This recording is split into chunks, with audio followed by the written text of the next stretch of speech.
पिछले क्लासेज में जो है आप लोगों को जो है एमएस वर्ड के बारे में हमने बताया था कुछ, एमएस वर्ड। और एमएस वर्ड में हमने वर्ड प्रोसेसर के बारे में बताया था।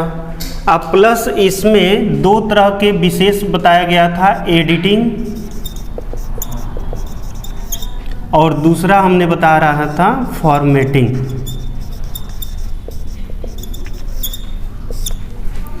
तो ये एमएस वर्ड के दो महत्वपूर्ण चीज़ें हैं, जिसमें हमने एडिटिंग में कुछ ऑप्शन थोड़ा सा पीछे रिवाइंड कर लिया जाए। जैसे कि मैंने बता रखा था आपको cut, copy, paste, undo and redo, ये 5 विकल्प हमारे सामने थे।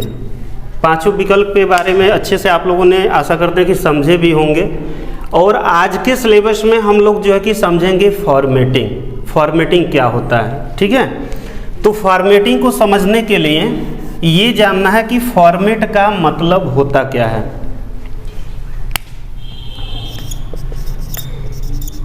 फॉर्मेट, ये जो फॉर्मेट होता है इसका मतलब ये हो गया कि एमएस वर्ड सॉफ्टवेयर में जो भी हम वर्ड प्रोसेसिंग का काम करते हैं उसको आकर्षित करना।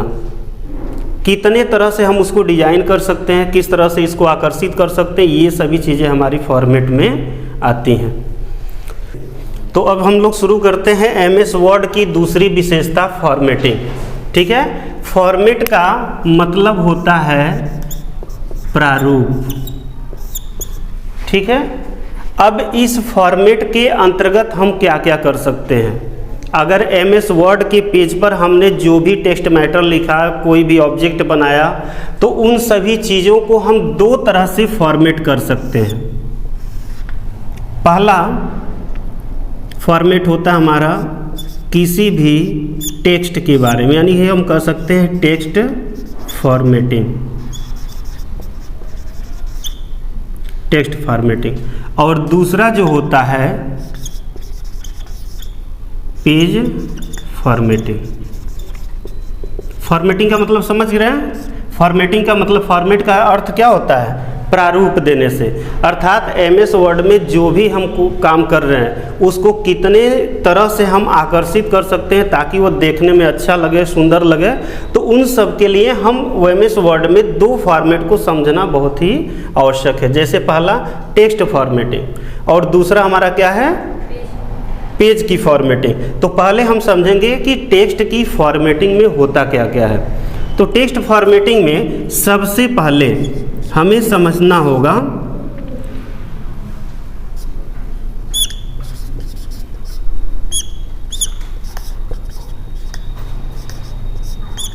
Text font.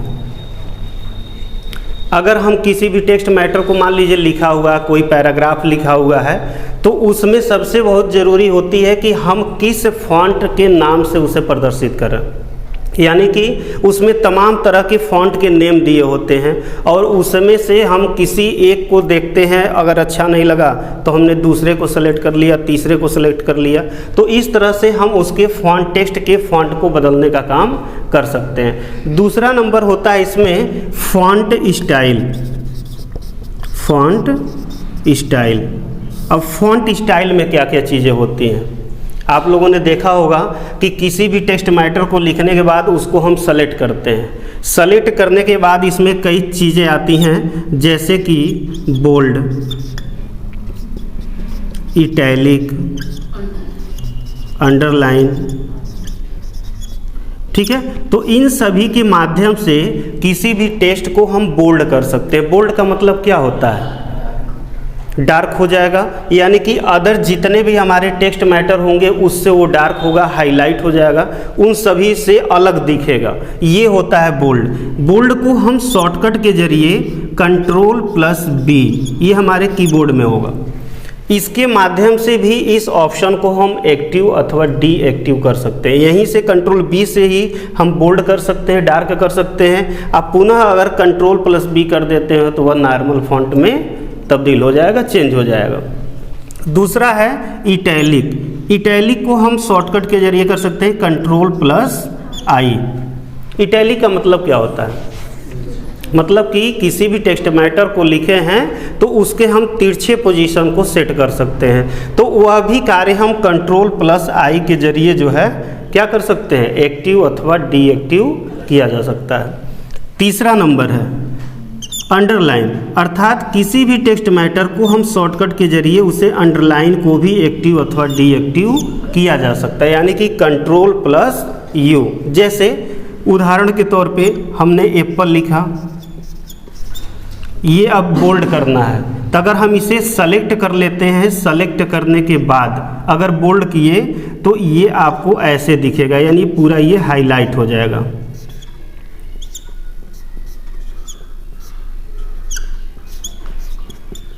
यानी कि पहले से ये कुछ डिफरेंस हो जाएगा, ये हो गया, यानी कि ये आपका नॉर्मल हो गया और ये आपका बोल्ड करने के बाद हो गया, यानी इस कंडीशन में ये आपको दिखेगा।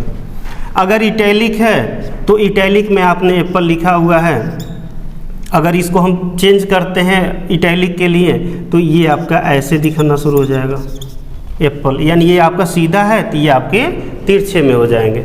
अगर अंडरलाइन है तो अंडरलाइन आपने ये सिंपल लिखा हुआ है तो यहाँ पर आपको सिंपल ही रहेगा, लेकिन इसके नीचे अंडरलाइन हो जाएंगे। तो ये हमारे हो जाते हैं फॉन्ट के स्टाइल में। उसके बाद हम देखते हैं इसको फॉन्ट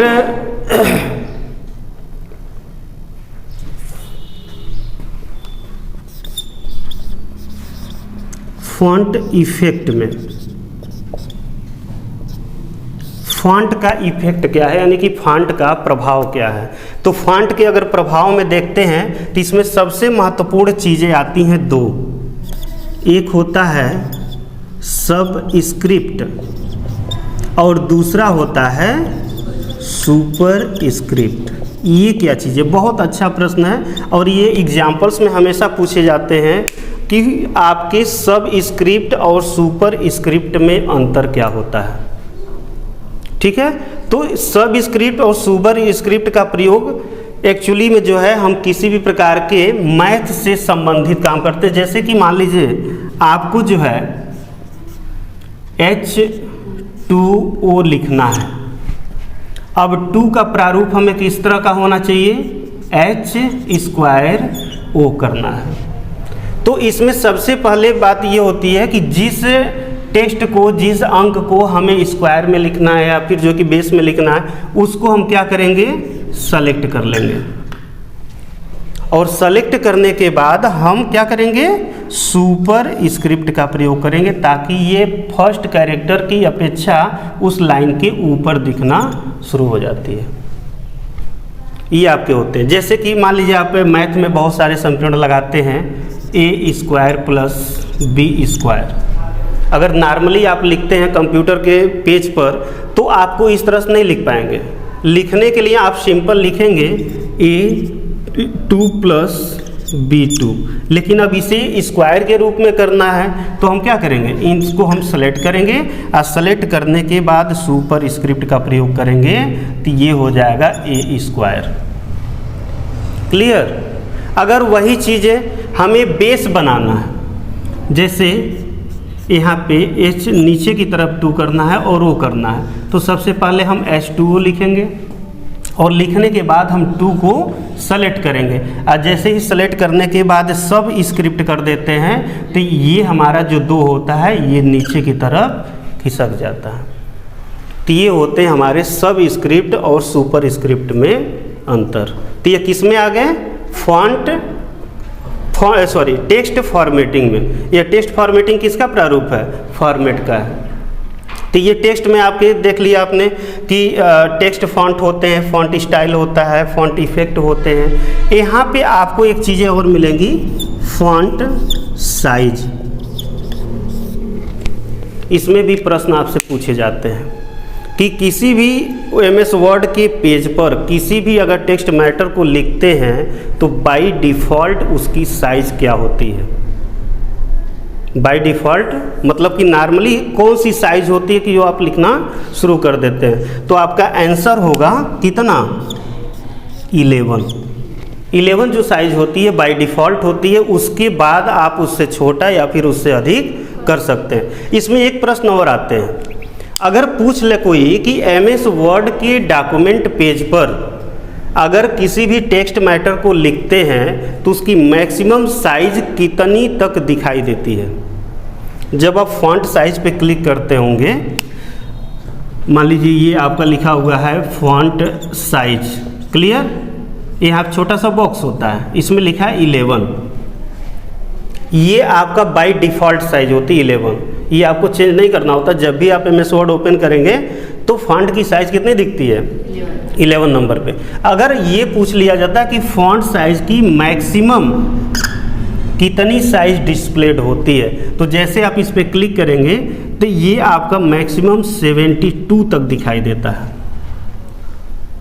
यानी इसकी साइज़ को हम बड़ा और छोटा करने के लिए मैक्सिमम अधिकतम साइज बड़ा कर सकते हैं, तो कितने कर सकते हैं, 72 नंबर पे कर सकते हैं। लेकिन अगर इससे आपको बड़ा करना है तो क्या करेंगे, क्योंकि इसमें इस लिस्ट में तो 72 के आगे दिया नहीं, 72 के आगे दिया नहीं, तो आपको करना क्या है, इसी विकल्प को यानी इसी अंक को सेलेक्ट कर लेंगे माउस पॉइंटर के सहायता से, और सेलेक्ट करने के बाद आपको जितना लिखना है उसको लिख करके ओके कर देंगे, आपकी साइज उतनी बड़ी हो जाती है। क्लियर, चलिए, तो ये तो हो गया फॉर्मेट का टेक्स्ट फॉर्मेटिंग। टेक्स्ट फॉर्मेटिंग में क्या समझे आपने, टेक्स्ट फॉन्ट समझ लिया, फॉन्ट की स्टाइल समझ लिया, जैसे कि bold, italic, underline. Font effect में सब स्क्रिप्ट और सुपर स्क्रिप्ट आपने समझ लिया, और उसके बाद आपने फॉन्ट साइज और फॉन्ट साइज के डिफ़ॉल्ट साइज को समझ लिया। अब हमें समझना है पेज की फॉर्मेटिंग।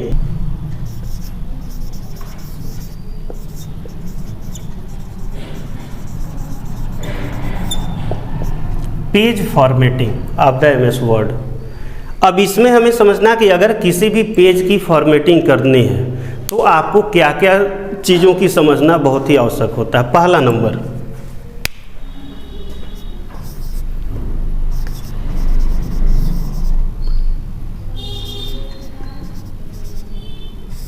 Page size. पेज की साइज से आप क्या समझते हैं, यानी कि जो हम पेज स्क्रीन पर सेट किए हुए हैं उसकी साइज़ क्या होनी चाहिए, उसका आकार कितना बड़ा होना चाहिए। कहीं कभी कभी आपने देखा होगा कि जो नॉर्मल पेज हमारे हाथ में आता है, जैसे कि जीरोक्स हम कहीं भी कराने जाते हैं तो A4 साइज़ की पेज आती है, तो A4 साइज में भी प्रश्न आपसे पूछे जा सकते हैं कि A4 साइज की जो पेज होती है उसकी विड्थ और हाइट कितनी होती है। तो विड्थ और हाइट का मतलब क्या होता है, उसकी चौड़ाई और ऊंचाई, यानी चौड़ाई और ऊंचाई के बारे में भी आपको जानना होगा। तो उसमें होता है 8.5 गुणे 11.6, ये आपकी जो है पेज साइज हो जाती है A4 की। इसी तरह से तमाम तरह के इसमें पेज मिलेंगे, A4 मिलेगा, A5 मिलेगा, A3 मिलेगा। उसके बाद आपको इसी में मिल जाता है कस्टम साइज। कस्टम का मतलब क्या होता है, अपनी इच्छा अनुसार पेज के आकार को परिवर्तन करना। ये सभी चीज़ें फिक्स होती हैं, जिस पर आप क्लिक करेंगे जिसकी जो साइज़ होगी वह हमारी साइज़ में कन्वर्ट हो जाएगा, तब्दील हो जाएगा, चेंज हो जाएगा। लेकिन जब कस्टम साइज पे क्लिक कर देते हैं तो वहाँ पर आपको विड्थ और हाइट का यहाँ पे बॉक्स मिल जाएगा, और यहाँ पर जो भी आप लिखेंगे उस आकार में आपका पेज बनकर तैयार हो जाएगा। तो ये तो होते हैं हमारे पेज फॉर्मेटिंग का पहला सेटअप, पेज साइज। दूसरा नंबर बहुत ही महत्वपूर्ण चीज़ें हैं, मार्जिन। मार्जिन क्या होता है, सबसे बड़ी चीज़ ये होती है, देखिए MS वर्ड के ऑप्शन को रट लेना आसान होता है, MS वर्ड में काम कर लेना आसान होता है, परंतु अगर MS वर्ड में जानकारी आपको रखना है तो जानकारी के लिए आपको दिमाग में कंठस्थ करना पड़ेगा कि किस कार्य के लिए किस कमांड का प्रयोग करते हैं, किस कार्य को करने के लिए क्या विकल्प का चयन करना पड़ेगा। अगर ये सारी चीज़ें हमारे दिमाग में है तो ऑटोमेटिक आप उस चीज़ को अच्छे से कर पाएंगे। तो यहाँ पे आता है मार्जिन। ये मार्जिन ऐसी चीज़ होती है कि आप MS वर्ड में कोई भी काम कर लीजिए और लास्ट में जब आपको हार्ड कॉपी की ज़रूरत पड़ती है तो वहाँ पर अगर मार्जिन की नॉलेज आपके पास नहीं है तो आप वहाँ पे फंस सकते हैं हार्ड कॉपी को लेने के लिए। तो ये जो मार्जिन होता है, मार्जिन बहुत इंपॉर्टेंट चीज़ें होती हैं। देखिए ये आपका एक पेज है, कौन सा पेज है? डॉक्यूमेंट पेज है। आप जब भी ओपन करते हैं ऐसे ब्लैंक पेज आपके स्क्रीन पर दिखाई देना शुरू हो जाता है। वहाँ पर ना कोई मार्जिन दिखता है ना कुछ भी दिखता है, आपके कर्सर ब्लिंक होते हैं, आपने टाइपिंग करना शुरू कर दिया, उसकी फॉर्मेटिंग एडिटिंग करना शुरू कर दिया। लेकिन जब प्रिंट करते हैं तो कभी कभी ऐसे होता है कि कुछ मैटर हमारे कट करके प्रिंट हो जाते हैं, यानी आपने पेज पर पूरा मैटर लिखा और जब प्रिंट आउट किए तो आधा इधर का मैटर क्या हो गया? कट गया, वो मैटर हमें दिखा ही नहीं, प्रिंट आउट ही नहीं हुआ। ऐसा क्यों होता है? रीज़न ये है कि हमें उसके विषय में जानकारी है ही नहीं। किसके विषय में? मार्जिन के विषय में। मार्जिन होता क्या है? पेज की चारों दिशाओं में, यानी पेज की चारों तरफ जो हम जगह छोड़ने का काम करते हैं उसी को क्या कहते हैं? मार्जिन कहते हैं। अब ये मार्जिन हम क्यों छोड़ते हैं? मार्जिन ना लगाएं तो भी हमारा टेक्स्ट मैटर लिखेगा, बट ये होता है कि जब भी हम प्रिंटर के द्वारा किसी पेज पर मैटर को क्रिएट करने के बाद निकालते हैं तो उस मैटर को कटने से बचने के लिए हम मार्जिन का प्रयोग करते हैं ताकि कुछ स्पेस छोड़ दें और बाकी सारा मैटर उसके अंदर एडजस्ट हो जाए। तो ये 4 तरह के मार्जिन होते हैं। इसको हम कहते हैं टॉप मार्जिन। क्या कहते हैं? Top margin. ये होता है राइट मार्जिन, ये होता है लेफ्ट मार्जिन और ये होता है बॉटम मार्जिन। अब इन चारों दिशाओं में चारों तरफ हम जो भी मार्जिन छोड़े, मार्जिन का मतलब ये हो गया कि इसके बीच की दूरी, चारों साइड में हम जो भी जगह छोड़ेंगे इंच में, सेंटीमीटर, मिलीमीटर, जो भी स्पेस होंगे उतना अगर जगह छोड़ देते हैं तो इसके अंदर जो भी आप मैटर लिखे रहेंगे प्रिंट आउट में वो मुझे सेम चीज़ें मिल जाएंगी हार्ड कॉपी के रूप में। ठीक है, तो आपने मार्जिन समझा कि मार्जिन हमारे कितने तरह के होते हैं? 4। अभी तक जाना। अब इससे स्पेशल जो हमारा एक होता है, एक और मार्जिन होता है जिसे हम कहते हैं गुटर मार्जिन। ये क्या होता है? How will you define gutter margin of the document page? Document page पर गुटर मार्जिन का क्या आप समझते हैं? उससे क्या समझते हैं? क्या करते हैं? ये क्या होता है? बहुत इंपॉर्टेंट चीज़ें हैं। किसी भी प्रतियोगी परीक्षा में अगर जाते हैं, अगर मार्जिन के बारे में पूछ लेता है तो इसकी जिक्र जरूर हो जाती है कि गटर मार्जिन हमारा क्या होता है। ये मार्जिन इन चारों के अलावा ये अगला है, यानी कि ये 4 हो गए तो ये उसमें 5वें नंबर पे आता है। 5वें नंबर पे क्यों आता है? अगर देखिए हमने इस A4 साइज की चारों तरफ 0.5 इंच जगह छोड़ दिया तो ये चारों साइड में जगह छोड़ेगा, मैटर बन जाएगा। अगर इस पेज की हमें बाइंडिंग करनी है, मान लीजिए 1500 पेज हैं, उसकी एक पुस्तक बनानी है, तो पुस्तक जो बनाते हैं हम, तो पुस्तक बनाने के लिए सारे पेज को इकट्ठा करके उसे हमें बाइंडिंग करना पड़ेगा। तो बाइंडिंग करने के लिए क्या होता है कि बाइंडिंग हमारे 2 तरह से होते हैं, एक होता है लेफ्ट और एक होता है टॉप। कभी कभी पेजेस क्या होते हैं राइट से लेफ्ट की तरफ खुलते हैं, एक होता है नीचे से ऊपर की तरफ खुलता है। तो इस कंडीशन में एक लेफ्ट गुटर मार्जिन होता है और दूसरा होता है टॉप गुटर मार्जिन। तो इस लेफ्ट और टॉप में इसके अलावा जो हम जगह छोड़ते हैं ऐसे, ये हमारा क्या होता है? गुटर मार्जिन होता है। क्यों? क्योंकि अगर हम इसकी बाइंडिंग करते हैं तो बाइंडिंग करने के बाद इधर हम स्टेपलर भी कर सकते हैं या सिलाई भी कर सकते हैं, तो इधर की अपेक्षा ये मैटर हमारा क्या हो जाएगा? उसके अंदर छिप जाता है। तो उस छिपने से बचने के लिए हम गुटर मार्जिन का प्रयोग करते हैं ताकि वह तीनों की अपेक्षा, यानी कि टॉप, राइट और बटन की अपेक्षा इधर का मार्जिन क्या होता है? अधिक हो जाता है, या फिर आपके लेफ्ट, राइट और बटन की अपेक्षा टॉप की मार्जिन अधिक हो जाती है। तो ये सभी हम गुटर मार्जिन के अंतर्गत रखते हैं। तो अब ये जानेंगे कि जो मार्जिन्स होते हैं ये कितने तरह के होते हैं, 5 तरह के होते हैं, top, left, right, button and gutter.